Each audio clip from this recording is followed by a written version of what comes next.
ቀድሶ ማግባት እነዚህ ነገሮች ሁሉ ስርዓት አይደሉም። የለም ዲያቆን ሙሽራው ዲያቆን ሲሆን ገብቶ ግዴታ ቀድሶ የማቁረብ ሚስቱን የማቁረብ እንዲያውም በዚያ ሰዓት ጸሎት ተቀባይ ነው መሆን ያለበት፣ ተባራኪ ነው የሚሆነው በዛ ሰዓት።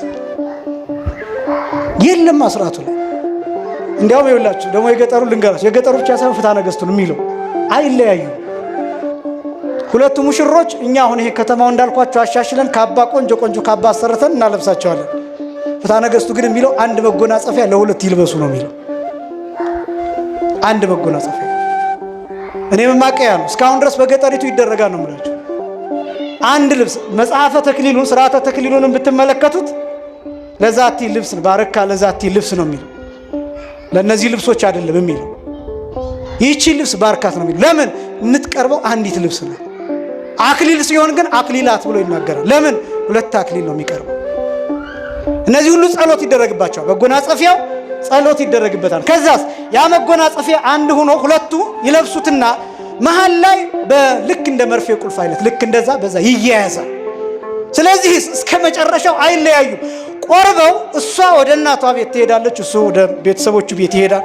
40 ቀን ይቆያሉ። ስንት ቀን ይቆያሉ? 40 ቀን። 40 ቀን ሁለቱም በያሉበት እየጸለዩበት እንዲቆዩ ይደረጋል። ከ40 ቀን በኋላ ሰርግ ይደገሳል። በሰርጓ ቀን በፈለገችው መልክ እንድታጌጥ ባህሉ በሚፈቅደው በአካባቢው ስርዓት በአካባቢው ወግና ደንብ መሰረት በፈለገችው መልክ እንድታጌጥ።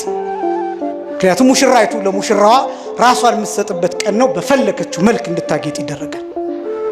የፍትሐ ነገሥቱ ስርዓት ይሄ ነው። የገጠሪቱ ስርዓት 40 ቀን እንኳን ባይቆይ፣ ለምሳሌ የተክሊሉ ቀን እሁድ ቢሆን ሰርጉ ማክሰኞ ይሆናል በ3ኛው ቀን። ስለዚህ ምን ይሆናል? ላቭ ቢኖር ምን ቢኖር ሌሎች ነገሮች የበሉት ባይስማማቸው ምን ባይላቸው የቆረቡበት ቀን ስላልሆነ ያን ጊዜ ነፃ ነው።